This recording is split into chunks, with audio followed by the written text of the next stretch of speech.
¿Ahí ven la presentación de vuelta? Sí, Sí, sí, profe. sí, profe. Sí, profe. Bueno, esto es un poco repaso de lo que habíamos visto hasta recién en relación a los activos. Es un poco lo que habíamos dicho. Lo que tiene que ver con utilidad económica, lo de los desperdicios, lo pudimos hablar. El concepto de valor de cambio, valor de uso, es lo que ustedes conocen. En el caso del dinero, como un valor de cambio. En el caso de las materias primas, tienen valor y son consideradas activos por el uso que se les puede dar. La empresa debe poder gozar de los beneficios que este produce. El ejemplo es quien donó una máquina, o desde el momento que uno se hace la donación, o sea, uno se desprende de determinado activo, deja de poder gozar de los beneficios que ese activo generaba, y van a ser computados como activos de aquel que recibe la donación. Esto es lo que habíamos dicho, tiene que haber tenido un origen en una transacción anterior, ¿no? En el caso de una donación, ese sería el ejemplo. Esto es una definición que les traje del libro. Acá lo que dice: el carácter de activo no depende de la forma en la que fueron adquiridos, ¿sí? Si es por compra, si fueron producidos o fueron por una donación. Digo, yo puedo producir y generar determinado activo que no existía previamente en la empresa, ¿no? Digo, una de las noticias de esta semana fue que los laboratorios Richmond van a producir la vacuna de Sputnik V del laboratorio Gamaleya de Rusia en Argentina.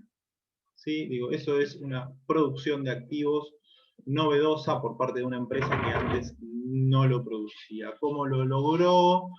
Bueno, recibió determinada documentación de los laboratorios rusos, recibió determinados activos, pero no de estos, sino activos químicos, para poder hacer ese tipo de ensayos. Produjo 21.000 dosis, esas 21.000 dosis fueron certificadas por el laboratorio de Rusia. Hoy hay una empresa en Argentina que tiene un activo que anteriormente no tenía, ¿sí? Todo lo que tiene que ver con los laboratorios, la producción científica, no siempre tiene la trazabilidad de transacción clásica que tiene una industria automotriz, ¿sí? Le compramos a Rusia las patentes, no se las compramos, todo ese tipo de discusiones que son súper complejas para los que no estamos en el tema. Desde la contabilidad dura, antes no había la producción de la vacuna Sputnik V en Argentina, hoy sí está. Digo, como para limpiar un poco, hay un activo nuevo que lo produce una empresa acá en Argentina, eso antes no estaba. ¿Cuál fue todo el circuito de transacciones que había? Muy difícil de dilucidarlo, pero sí es importante. Es una donación, por ejemplo, no lo sabemos, pero hoy hay un activo novedoso. Para que un bien tenga utilidad económica, debe ser apto para brindar al ente futuros beneficios. Esto implica que el bien debe servir para su canje por otro activo, para producir algo que tenga valor, ¿sí? Para cancelar obligaciones, o para su distribución entre los propietarios del mismo ente. Es decir, para que un bien posea utilidad económica, basta con que tenga valor de cambio o valor de uso. Esto también es interesante, por ejemplo, para los emprendimientos monofamiliares, ¿sí? Para lo que tiene que ver con la agricultura familiar, la producción de agropecuarios, de los pequeños productores, tiene una parte que es de destino para la venta o para el intercambio, pero también son activos, ¿sí? Lo que produce la propia empresa para el consumo de la propia comunidad o de la propia familia. Ahí en el libro tienen cantidad de páginas destinadas a poder encontrar, ir y venir en la definición de activos. Principalmente a mí lo que me interesa es que cuando en los ejercicios aparece un activo, lo podamos computar de manera correcta, porque el activo se maneja de una determinada y se computa de una determinada manera, y los pasivos se computan de otra. Eso es fundamentalmente lo que yo quiero que nos llevemos. Esto es de vuelta, lo de los pasivos, por ejemplo, ejemplos de pasivos: la obligación de entregar dinero, ¿sí? la obligación de entregar bienes o mercaderías ya pagadas por un cliente, ¿sí? O la obligación de prestar servicios, ¿no? Por ejemplo, el cobro anticipado de un alquiler, digo, para aquel que es propietario de ese alquiler, es un pasivo, en tanto tiene que garantizarle a ese inquilino el lugar, el departamento, la casa, ¿sí? Previo a que lo utilice. Es una obligación que yo tengo porque yo cobré anticipadamente ese alquiler. Mismo cuando todos los esquemas de pago por adelantado, me pagás 50 horas y el resto al finalizar el trabajo, bueno, todo ese tipo de esquemas también los vamos a considerar pasivos. Profe, pero Casos son ¿cómo? un pasivo para aquel que Una brinda el servicio, ¿no? No para nosotros que lo recibimos. consulta, porque ¿cómo una mercadería ya pagada por un cliente pasa a ser un pasivo? ¿Es porque es la obligación de pago simplemente? O sea, para la obligación de cumplimiento. Claro, si a vos te pagaron por adelantado mercadería, que vos tenés que entregar, tenés dos opciones. O le das la mercadería o le das la plata le devolvés la plata que te dio. O sea, tenés una obligación. Tenés un pasivo con tu cliente, ¿no? ¿Se entiende? Sí, sí. A lo mejor se va a complicar un poco a la hora de clasificarlo, pero se entiende. Es un compromiso de entrega. Digo, es un esquema como bastante habitual, por ejemplo, para garantizarte precio. ¿Sí? Digo, en un esquema de inflación, un cliente o nosotros podemos comprar mercadería por adelantado para fijar precio. ¿Sí? Nos garantizamos precio pagando hoy contra entrega a 60 días. ¿Sí? Eso es un esquema de acopio en la empresa. Vos te acopiás mercadería o te acopiás material a compromiso en la empresa que te lo va a ofrecer. El dueño de la empresa tiene una obligación con vos de que en un determinado plazo te tiene que dar ese producto. ¿Sí? Y si no te da ese producto, te tiene que dar dinero. ¿Se entendió? Profe, Esto, y sigamos, la- sigamos un poquito más, porque si no se nos extiende un poquito más. Los conceptos que vimos recién: debe ser cancelada mediante el sacrificio de un recurso, evitar el sacrificio no depende de mi voluntad, está arreglado por el derecho privado, y la mayoría de los pasivos, por lo general, se originan en la financiación de recursos, es decir, el hecho de que una empresa tenga un pasivo implica que en algún momento ésta tuvo acceso a un activo que no fue pagado o cancelado, ¿no? Digo, el esquema tradicional de un pasivo está vinculado a que yo contraje una deuda porque me prestaron dinero, ¿sí? Yo tengo una obligación de pago porque me entregaron mercadería que no pagué en el momento. ¿Se entiende? Digo, hay una cuestión temporal también, donde el pasivo probablemente esté asociado a la incorporación de un activo por parte de mi empresa en un momento anterior. Yo tengo el pasivo hoy porque gocé de algún beneficio, de alguna materia prima, de algún insumo, antes de contraer ese pasivo.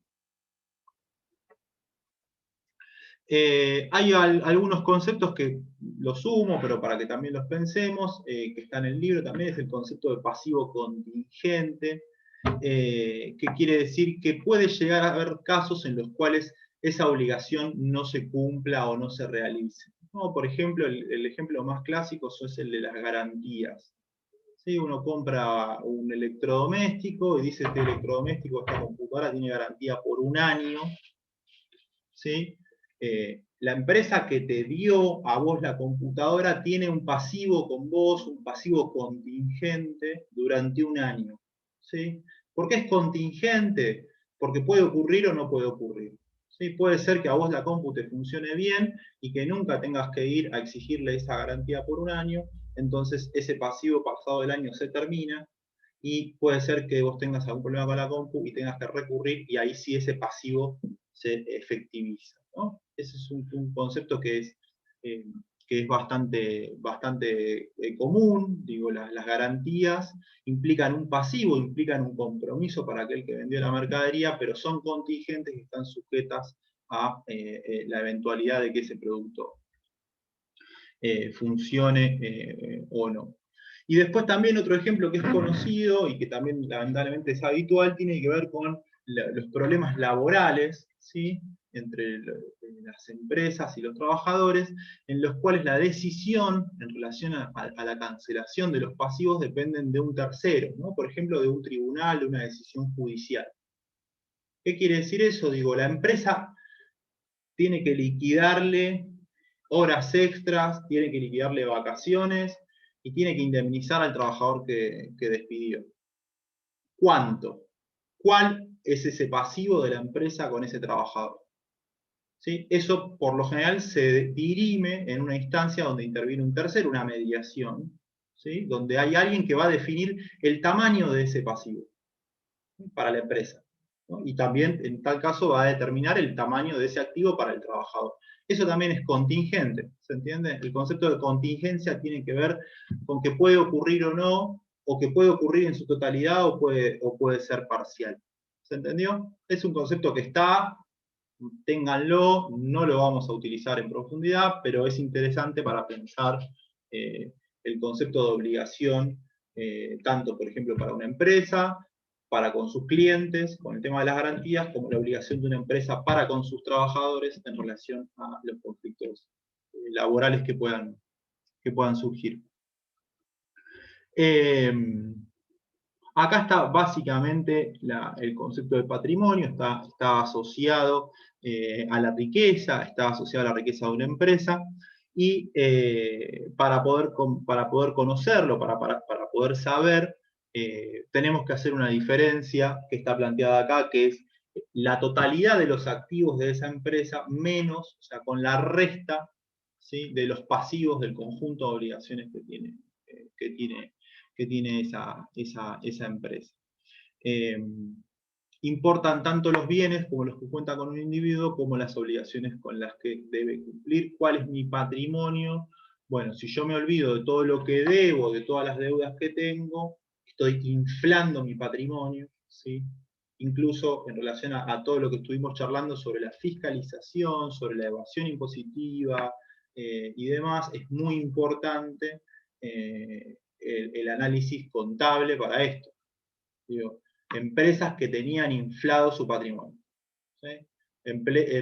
Los famosos unicornios empresariales que vos lo movés un poco, lo escarbás un poco y no hay nada, ¿sí? O era una empresa que era deuda en su totalidad.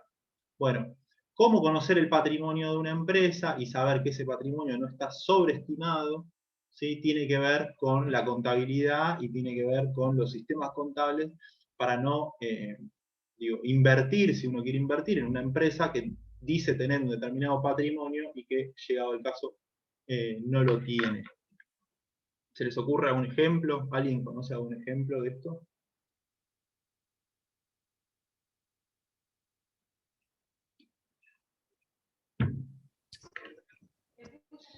Hace poco pasó, profe, por ejemplo, con el Banco Superville pasó hace poco. Inflaron y después salieron a tomar ganancia y volvió a caer. Se dieron cuenta de que en realidad no valía 100 pesos la acción, sino que valía 52 y bueno. Exacto. Digo, los blanqueos de patrimonio Estaba tienen sobreestimada. esto. Exacto. Los blanqueos de patrimonio, cuando se sabe el patrimonio real de una empresa, hacen que las acciones de esa empresa bajen o incluso que esas acciones... Enron. El caso de Enron fue muy conocido también en Estados Unidos. Exacto, el caso de Enron fue muy conocido en Estados Unidos. Ahora hay muchos documentales dando vueltas sobre empresas fantasmas, sobre empresarios que crearon determinados modelos de negocios que en el fondo no tenían sustentabilidad y que ocultaban, digo, efectivamente, la parte más complicada, porque es muy lindo mostrar los activos, pero lo que también hay que poner arriba de la mesa son los pasivos. Entonces, hasta acá lo que vimos es esta primera parte, ¿no? Situación patrimonial. ¿Sí? Activos, pasivos, patrimonio neto, y ahora comentamos algo sobre los resultados acumulados. Más o menos lo tenemos, ¿sí? No es muy complejo, la idea más que nada es entender y poder clasificar cuando aparece una definición, si es un pasivo o si es un activo, y poder establecer y poder hacer algún cálculo sobre el patrimonio de una empresa. Cada uno puede hacer el propio ejercicio individual sobre su propio patrimonio y ver más o menos cómo les da ese resultado. Uno de los datos que siempre dan vueltas es que gran parte de la población, arriba del 30% de la población, tiene su economía endeudada, ¿no? Vive y tiene todo su sistema de funcionamiento estructurado en base a deudas, ¿sí? Deudas hipotecarias, deudas de préstamos con los bancos, obligaciones no pagadas, empresas enteras o familias que no pagan los aportes de sus trabajadores. Entonces digo, es un escenario de la economía argentina el endeudamiento de las empresas y el endeudamiento de las economías familiares. Es decir, no es lo habitual que no estén endeudadas y que los pasivos sean mayores a los activos en muchos casos de las empresas argentinas. Teníamos este concepto que estábamos acá, que tiene que ver con lo que es con la evolución patrimonial. Y en el caso de la evolución patrimonial, digo, para poder pensar por qué evoluciona o por qué cambia el patrimonio de una empresa, trabajamos con dos elementos, ¿no? Un elemento es este que yo les comentaba recién, que tiene que ver con los aportes de capital. Digo, una empresa puede, en un determinado momento, modificar su patrimonio, ¿sí? No por el incremento de los activos, no por el incremento de los pasivos o la relación que haya por eso, sino porque hay un tercero o un miembro de la empresa que decide hacer un aporte de capital. ¿Sí? El aporte de capital y el aumento de esos activos lo podemos ver, por ejemplo, con la compra de maquinaria, o ofrecer un vehículo nuevo para la empresa, o ofrecer un local nuevo para la empresa. Eso se computa, se anota, ¿sí? Es un aporte de capital y es una modificación en el patrimonio de la empresa. Otra opción, ¿sí? Que también lo vamos a considerar como un aporte de capital y que modifica el patrimonio de la empresa, es cuando un tercero se hace cargo de una deuda existente. ¿Sí? Hace poco tiempo se vendió, si mal no recuerdo, la empresa Edesur. ¿Sí? Estoy en lo correcto. Se vendió una de las empresas de distribución de energía más importantes de la Argentina. Se hablaba de que creo que eran, no me acuerdo los números, pero tenía un pasivo enorme de deudas. Bueno, ¿cuál fue la operatoria financiera? Bueno, era, mirá, vos me tenés que dar, no me acuerdo los números ahora, después los buscamos, vos me tenés que dar a mí, como dueño de la empresa, tanta plata, y además te tenés que hacer cargo de la plata que debe la empresa.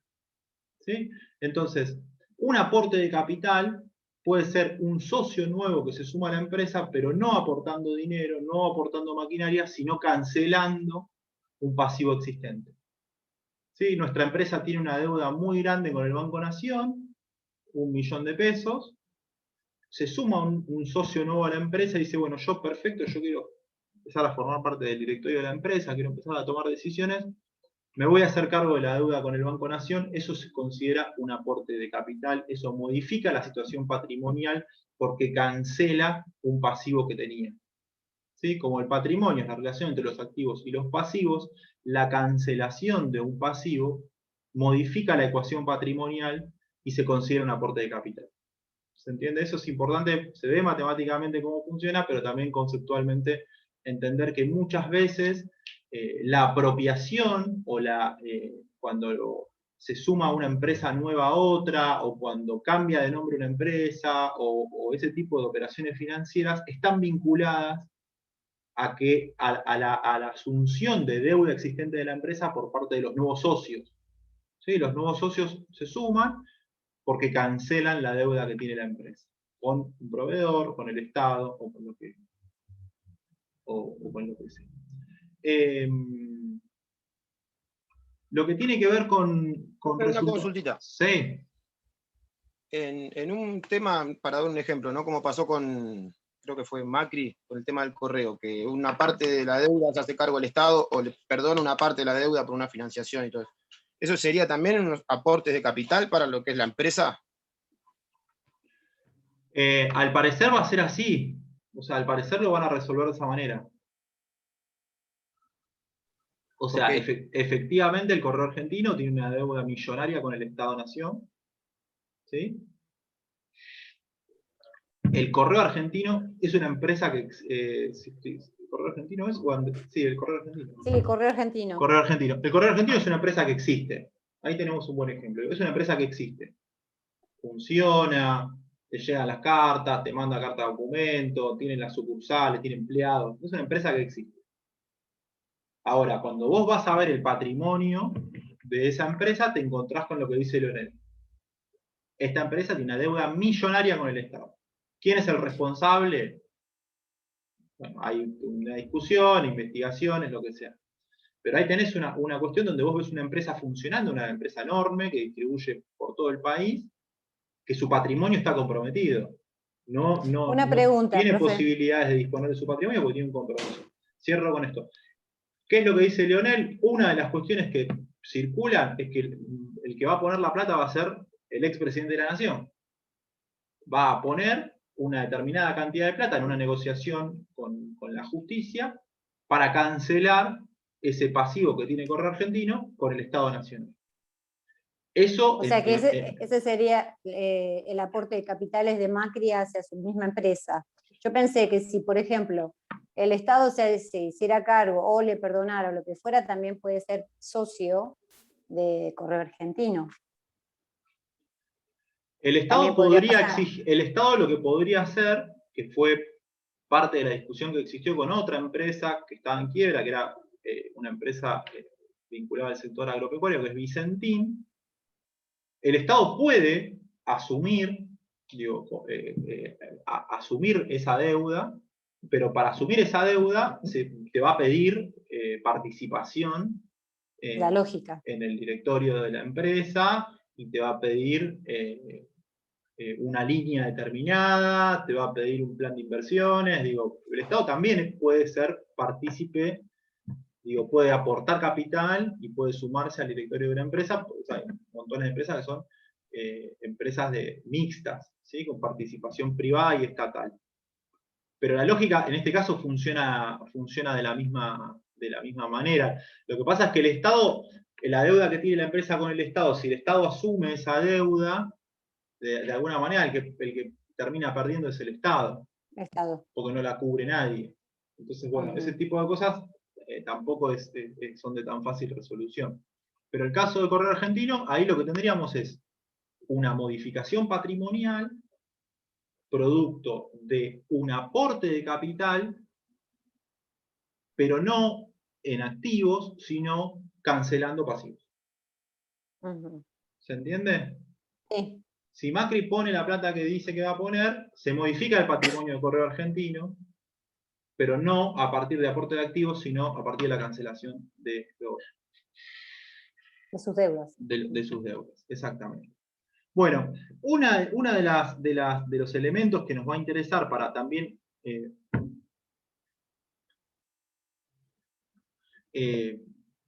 entender la modificación patrimonial y lo que tiene que ver con el flujo, con el paso del tiempo, tiene que ver con los resultados, ¿no? ¿Qué son los resultados?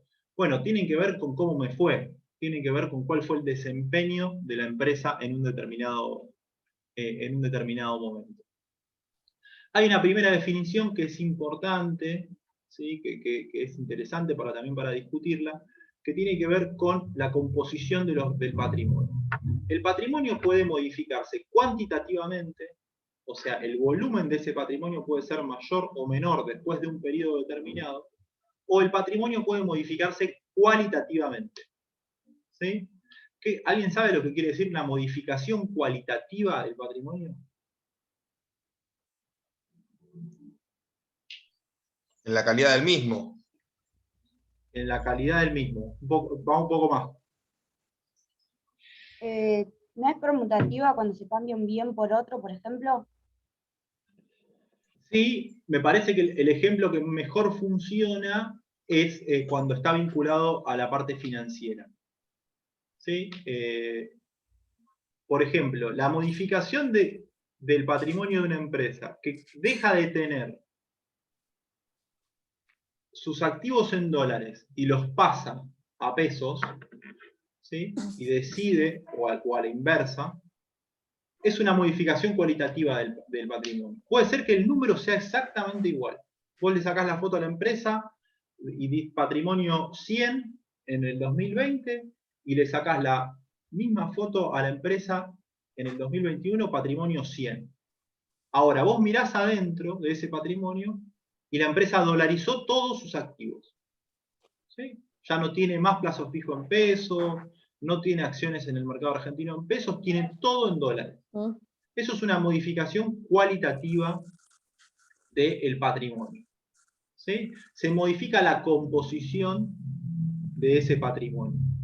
Entonces, podemos tener las dos. ¿Sí? Podemos tener una modificación cuantitativa, aumenta o decrece, y podemos tener una modificación cualitativa, se modifica la calidad, como decía Cristian, de esa inversión, se modifican los títulos, se modifican las inversiones, ¿sí? Y demás. Lo mismo puede tomarse para las deudas, o sea, si por ejemplo mantiene la misma deuda, pero bajó la tasa o amplió los plazos, también sería una diferencia cualitativa que se puede tomar del patrimonio. Totalmente. ¿Qué es lo que se, para ir con otra discusión política de los últimos años, qué es lo que el kirchnerismo le denuncia al gobierno de Macri en relación a la deuda? La modificación cualitativa de la deuda externa. ¿Sí? ¿Qué es lo que le dice el gobierno actual al gobierno anterior? Dice, ustedes cambiaron la composición cualitativa de la deuda externa argentina. Dolarizaron la deuda. Al finalizar el 2015, nosotros la deuda argentina era determinada cantidad en pesos, ustedes la dolarizaron, ¿sí? Modificando la composición cualitativa de la deuda externa. Ese debate es súper interesante y hay un montón de material escrito, hay un montón de gente que está discutiendo y denunciando eso. Porque a veces en los números grandes, digo, en esto que decimos del patrimonio y de la cuestión cuantitativa, vos ves que uno dice, pero la deuda era tal cuando agarramos nosotros y la deuda cuando nos fuimos era tal. ¿Sí? Bueno, ahora, ¿en qué está esa deuda? ¿A quién le debemos? ¿En qué moneda? ¿En qué plazos? Bueno, eso es lo que decía Cristian, digo, es la modificación cualitativa de la deuda externa argentina durante el gobierno de Cambiemos en determinado periodo. Eso puede estar bien, puede estar mal, digo, hay un montón de alternativas para discutirlo, porque uno puede decir capaz que fue beneficioso o no modificar la composición cualitativa de la deuda, que sean dólares y no sean pesos, que sea con el fondo y que no sea con acreedores internos, que sea con el Club de París y no con los rusos, no sé. Digo, hay un montón de discusiones, pero eso claramente es la modificación y el cambio cualitativo de una deuda. Quería ver cuánto me queda. Bueno, más o menos seguimos. Entonces, lo primero importante es decir, bueno, el patrimonio puede sufrir dos tipos de variaciones, cuantitativa, cualitativa, más o menos lo tenemos. Las variaciones cuantitativas hacen a esto que decíamos, bueno, digo, aportes de dinero, retiros de dinero por parte de los propietarios, cancelaciones de deudas existentes y lo que tiene que ver con los resultados. Uno de los análisis que yo como trato de desarmarlo, porque si no es medio que se confunde, tiene que ver con 4 conceptos, ¿no? Ingresos, gastos, ganancias y pérdidas. ¿Sí? Concepto de ganancia y pérdida lo vamos a trabajar y lo vamos a elaborar más que nada para la parte financiera. ¿Sí? Para lo que tiene que ver con Ganancia, vamos a usar la palabra ganancia para referirnos a si hicimos una inversión en acciones o una inversión en un plazo fijo y eso nos dio para arriba. Y pérdidas las vamos a utilizar para referirnos a si hicimos una inversión y nos fue para abajo, o si pedimos todo lo que fueron préstamos, pagos a plazo y demás, todos los intereses que pagamos por eso, lo vamos a considerar pérdidas. ¿Sí? Y la relación más vinculada a ingresos y gastos y a la diferencia, ¿sí?, entre ingresos y gastos, más vinculada a lo que sería vendo por 10 y me salió 8, esa diferencia, ¿sí?, la vamos a trabajar con estos conceptos más vinculados a los ingresos y los gastos. De todas maneras, ahora vamos a ver que el funcionamiento matemático da muy parecido. O sea, funciona de la misma manera. Ahora lo vemos acá. Pero, perdón, pero igualmente el resultado digamos, del negocio de la empresa también se hace en función a ganancias y pérdidas. O sea, no solo lo financiero, digamos, no solo el resultado financiero. Sí, nosotros podemos decir que si nosotros vendimos un producto por encima del costo que tuvo su producción, ¿sí?, estamos teniendo ganancias. ¿Sí? Lo podemos decir como una manera, como está bien plantearlo de esa manera. Y si vendimos un producto por debajo, ¿sí?, del valor de los costos de producción que tuvo, podemos hablar perfectamente de que tuvimos pérdidas. ¿Sí? Pero no es lo mismo si yo tuve ganancias o pérdidas cuando hice una determinada inversión financiera, ¿sí?, o cuando estoy pagando intereses. Digo, como son conceptos que matemáticamente funcionan igual, pero conceptualmente estamos hablando de cosas distintas, estamos hablando de que cuando yo transformo un insumo, tengo determinados gastos, lo vendo y eso me genera un ingreso, esa relación me da positivo o negativo, yo coloquialmente lo puedo denominar ganancia, ¿sí?, o puedo denominar que me ocurrió pérdida. Es distinto a cuando yo hago una inversión en algo que puede ser, por ejemplo, acciones o un plazo fijo y me da ganancias. ¿Sí? Está bien, pero ¿cómo vamos a tratar, digamos, esa producción de los bienes cuando la vendo? Como que normalmente uno le dice ganancia o pérdida a esa operación. Nosotros, como estás haciendo la referencia de que vamos a hablar de ganancia o pérdida en la parte financiera, digamos, en el resto de cómo la vamos a tratar. O sea, cómo la vamos a registrar, cómo la vamos a llamar. Cuando se trate de inversiones financieras o de vengamiento de intereses, va a ir en la cuenta de ganancia o de pérdida. Cuando se trate de la diferencia de los costos de producción y el precio de venta o lo que me ingresó por eso, lo vamos a vincular como ingreso. Lo vamos a anotar como ingresos. Los gastos de una empresa, los gastos vinculados a la producción de un bien, los vamos a vincular como gastos, y los intereses o el devengamiento de intereses que pago por el plazo por el préstamo que me hicieron, lo voy a anotar como pérdida. ¿Sí? Después lo vamos a ver con más claridad. Perfecto, o sea, va a ser un ingreso. La ganancia que yo tengo de una venta de un bien, no lo voy a tener como una ganancia o pérdida, sino como un ingreso. Claro, exacto. Sí, Okay. sí, lo vamos a ver. Igual matemáticamente tiene la misma fórmula. Ahora bien, sea del lado de las ganancias o las pérdidas, o del lado de los ingresos y los gastos, lo que me interesa saber es cómo me está yendo. ¿Sí? Y cómo me está yendo es el resultado de un periodo determinado. ¿Sí? Entonces, cuando hablemos de los resultados de un periodo y queramos que nos interese saber cuáles son los resultados de un periodo, vamos a estar trabajando con estos 4 conceptos. ¿Sí? Porque hacen a los resultados de un periodo tanto cómo me va en la venta y compra de materias primas como cómo me va con mis inversiones. ¿Sí? Porque siempre estamos tratando de hablar de empresas con un nivel de complejidad un poquito superior a las barriales, si se quiere, o a la empresa de cercanía, ¿no? Estamos tratando de hablar de una empresa que tiene capacidad de financiamiento, tiene capacidad de inversión en el mercado de valores, tiene capacidad de fondearse con proveedores. Digo, si no se nos queda muy chiquitito el esquema a la empresa familiar, donde ahí sí nos quedamos en ingresos y gastos. ¿Cuánto entró en la panadería hasta este mes?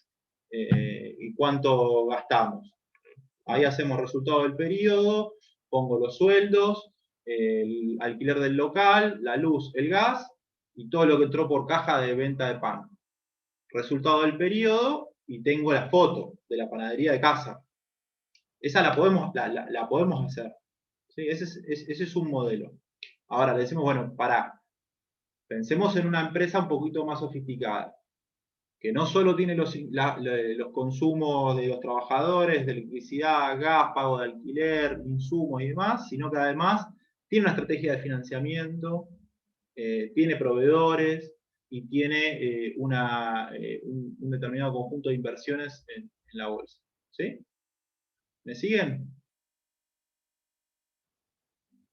El que no, no. Sí, profe. ¿Leonel? Sí, profe. Sí, profe. ¿Sí? Necesitamos como tener un poco más de conceptos para poder armar un esquema un poco más que nos permita a trabajar con otras empresas. Entonces, acá digo, está un poco definido, después lo podemos ir mejorando. Digo, los ingresos son los aumentos de los activos y las disminuciones de los pasivos.